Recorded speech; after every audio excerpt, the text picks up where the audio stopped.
Hey, what's going on everybody? Today we're going to be taking a look at the Elgato Wave XLR.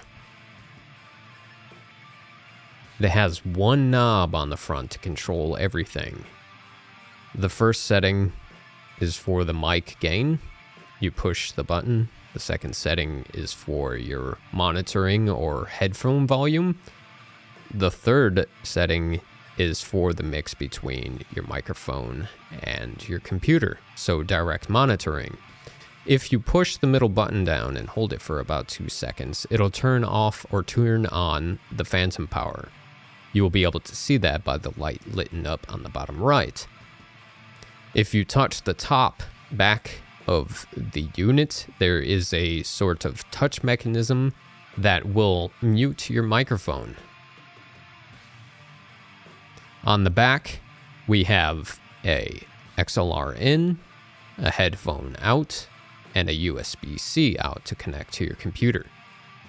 Overall, the whole device seems to be made of plastic, but it does not seem to affect the build quality. It feels nice and sturdy. It has anti-slip on the bottom. Overall, feels designed very well.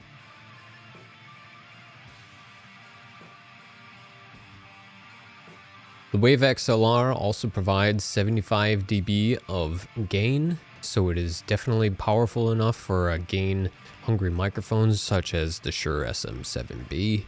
But personally, I went a step further and still added a cloud lifter because I absolutely hate background noise from preamps. So I tried to get a signal as clear as I could. Also because I have a computer sitting right here with fans going on. I have another computer over there with fans going on, so I want the noise level to be as low as possible. If I have to turn up my gain too high, it's going to pick up even more of that noise, and it makes it hell to deal with. So I just decided to add the cloud lifter behind it anyways and give it that little bit of extra dB boost.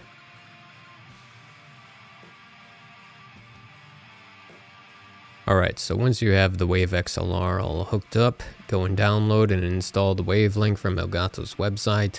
Once you've got it installed, you'll open it up. You'll just see what looks like this channel 4 right here with an add audio input option. So you will go there and you would click on that, and then you would find your input. It should be for you as well, the Elgato Wave XLR option. It'll be down here on the bottom. You'll click that. Then this will pop up. If you click on this arrow here, you'll see all the options for it. You can rename it, choose the sample rate between 48 kilohertz and 96 kilohertz. Here in the device input, it'll show your input level of the mic itself. And here, an option for your input gain. You can do that on the dial as well, but here you can actually see the number while you're doing it. Here is the option to turn on the phantom power. You can also toggle between that by holding down the button on the Wave XLR as well. The headphone jack, this is just the output volume for you. You can control that with the knob, and then this is the option to go between, you know, your PC volume or your direct monitoring. Here's the audio enhancements section. It comes standard, I think, with the 80 Hertz low cut filter enabled, but I would personally just disable that, and you can add it later in the effects down here, which we'll get to. The clip card makes it so that you cannot clip. You pretty much just cannot clip, which is good. Here's the clip card indicator. I'm not sure if in the software it shows that, but I know that on the device it will show like it'll show like a gain reduction sort of thing in the bottom to let you know that it's happening. And wave gain lock, you might want to enable this. I believe it makes it so that the other apps cannot change the gain. Here you have the color settings. You can change the lights that are on the dial itself. It comes standard, I believe, with white, and then the mute color and the gain reduction color. And then you would hit save settings to hardware so that it stays. Here you have the setting for your monitoring, you know, so for what you hear, and then here is the option for what your stream hears. I have the one for with the stream hears muted, and I'll get into that in a minute here, but if you click this, you won't hear it anymore. And as you can see down here, it also disappears. Down here on the bottom, you'll see the monitor mix here. If you decide that for some reason you don't want to listen to this, you know, through the headphones jack on the Wave XLR, you can actually pick where you want it to be output to, and you can hear it that way instead. And then here's your stream output. This is what you send to OBS or whatever you use to stream or record. Here you can control the volume as well, you know, just directly in here, how much of it you can hear. If you click between these, you'll switch between what, you know, they hear and what you hear. So that's a pretty neat option. One thing that I did in settings for audio, I disabled everything. And that way you can set up individual things here. It'll be a lot cleaner in the end. So you want to come over here. You want to click the plus to add a new device. You want to add 2 audio input captures. One, you want to add it with the Wavelink microphone FX. This will take your microphone with the effects on it. And the other you will want to set up as the Wavelink stream, which is all the rest of the audio clumped together and being sent here into OBS.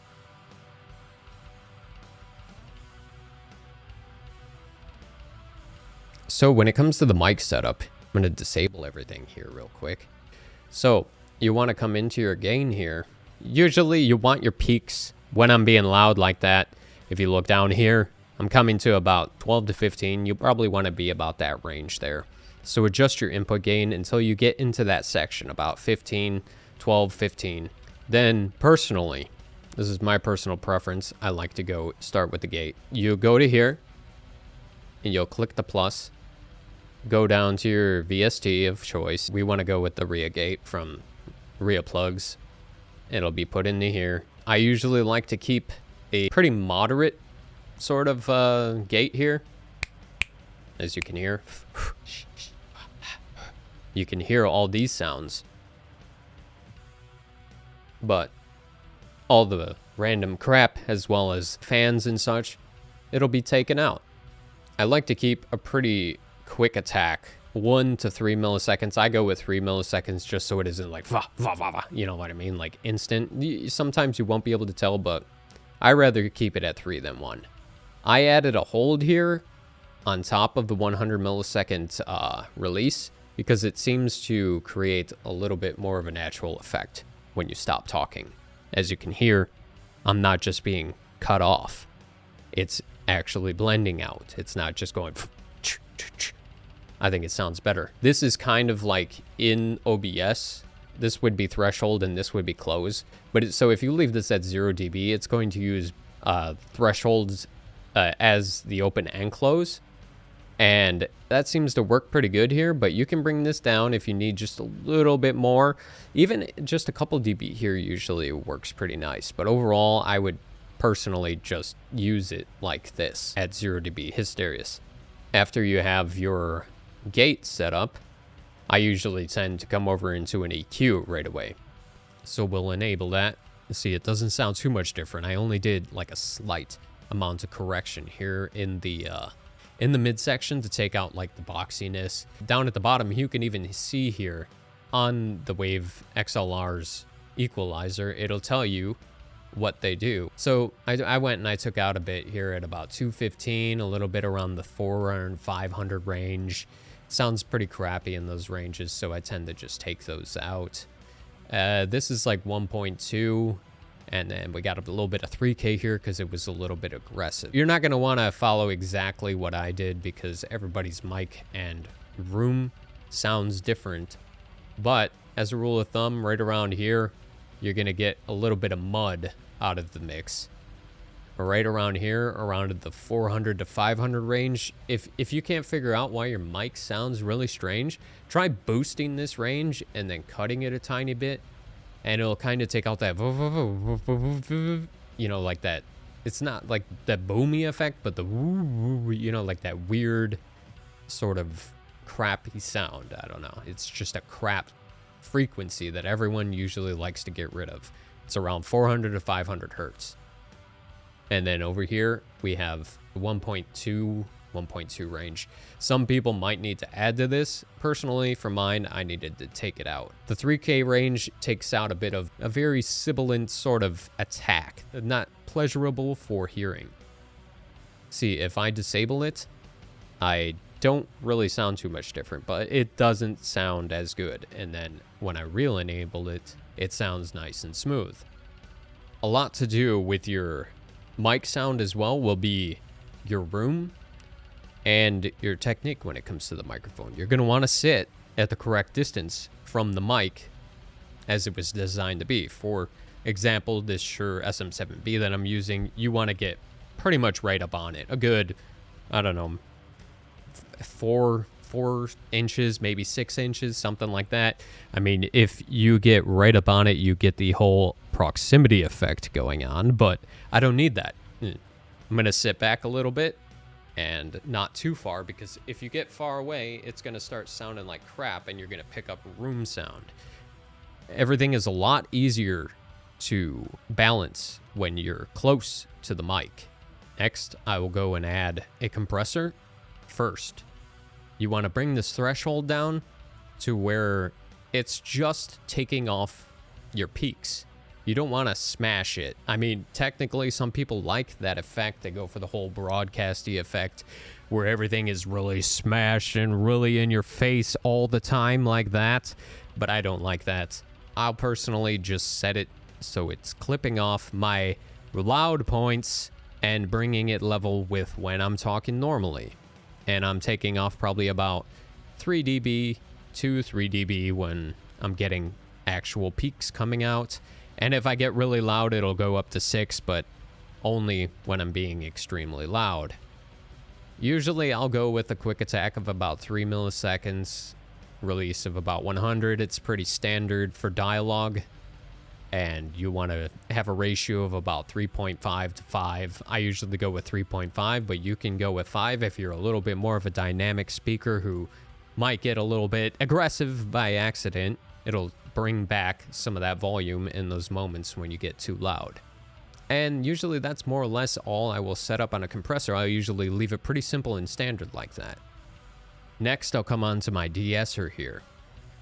I usually pick the high range. You'll have to mess around with this. I don't like to take out too much the high end because that'll take out some of the air and sparkliness of your voice. So I'll typically tend to stay around the high range, and you want to bring this down.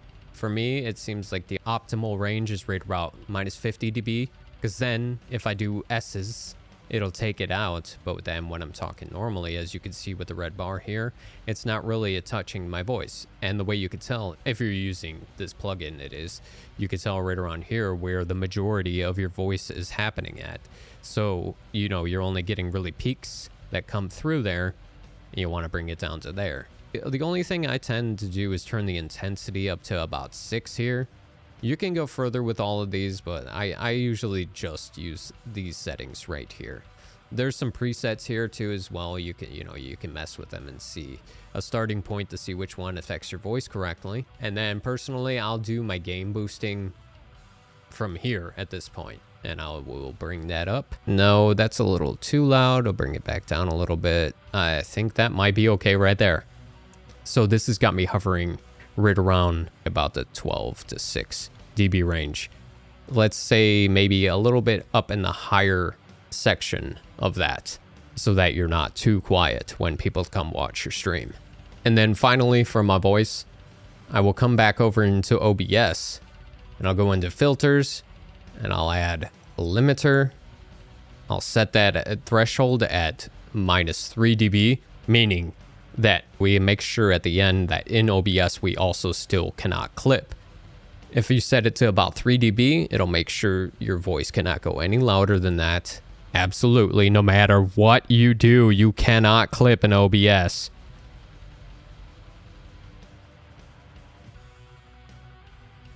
As you can see, I added a game channel. I clicked on one of this, and then I clicked on game. This popped up. You have your controls for the volume here, of course, and we already talked about that.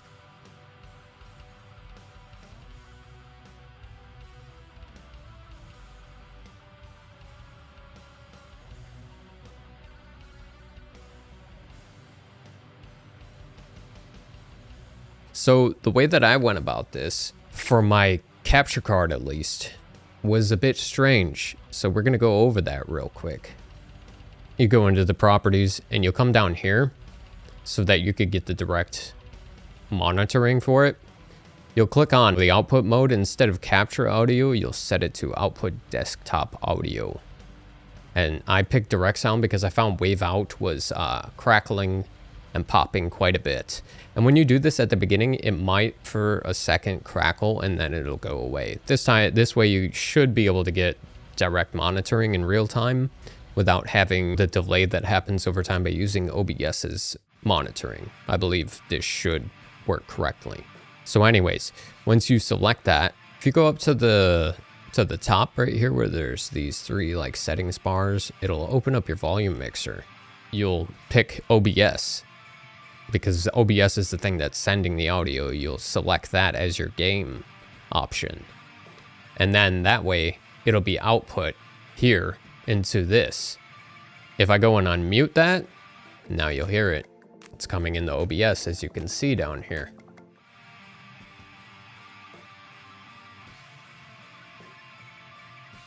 All right, so to get my alerts to work, I couldn't get it to work right away and I couldn't figure it out. I had it all set up and I couldn't get it to get sent over here.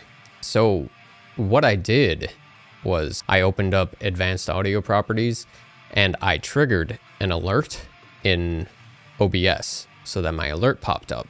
And then when I came back over to the volume mixer, OBS browser page reappeared. So then I was able to select that and have output device be sent to Wavelink SFX. And that way now I have separate control over my alerts inside of here. So if I go and trigger it, there you go. Now it pops up.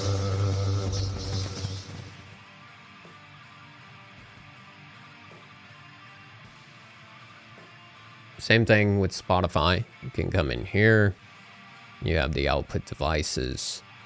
You can select Wavelink music, for example. Then you go back over into the Wavelink. You add the channel here. You click on that. Add the music. Then there's your music channel. You can, if you want to hear more music, you can leave it up high for you. If you want it to be low, you bring it down for your stream, or you don't want to hear it, you just want it for your stream, you do the same thing.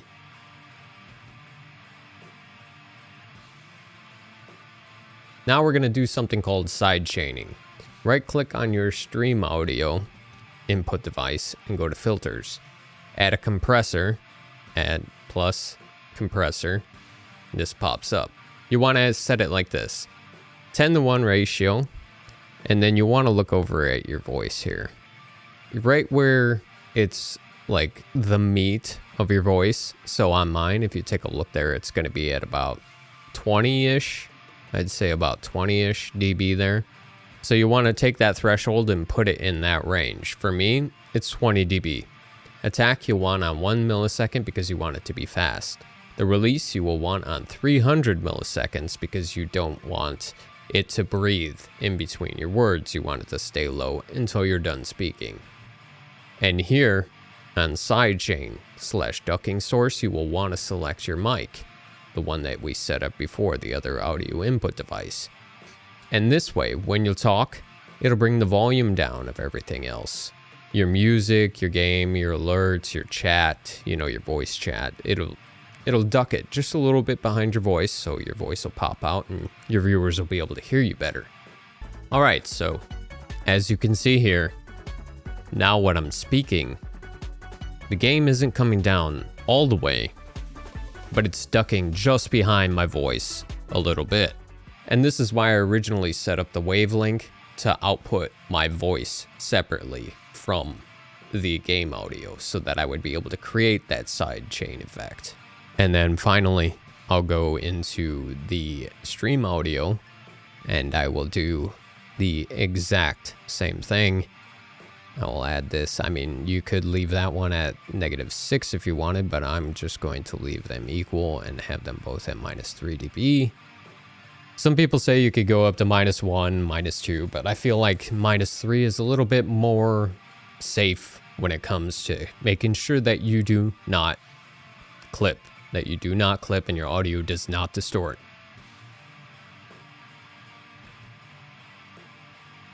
All right, so just to go over it one more time, in the end, when your voice is already processed, you'll want it to be sitting right around in that -6 to -10 range. When it comes to your stream audio, let's say the game, you'll want it to be sitting in that -25 to -35 range. When it comes to your alerts, you're gonna want those probably more or less in the -15 to -25 range. When it comes to Discord, other people talking on your stream, you'll want them to be in the -15 to -25 range as well, right around there. And when it comes to background music, you'll want to be in about the -30 to -40 range, preferably in the -35 to -45 range. So I think that just about wraps it up. I think I've covered just about everything that you need to know here. If you have any questions, feel free to shoot me a comment down below, and I'll try to respond to you about that if I can think of anything else, or if someone has a good comment, I might make a follow-up video about this. I hopefully explained everything clearly, and once again, as I said, if you have any troubles or any issues, leave a comment and I will try to help you out. So yeah, thank you very much, guys. See you later.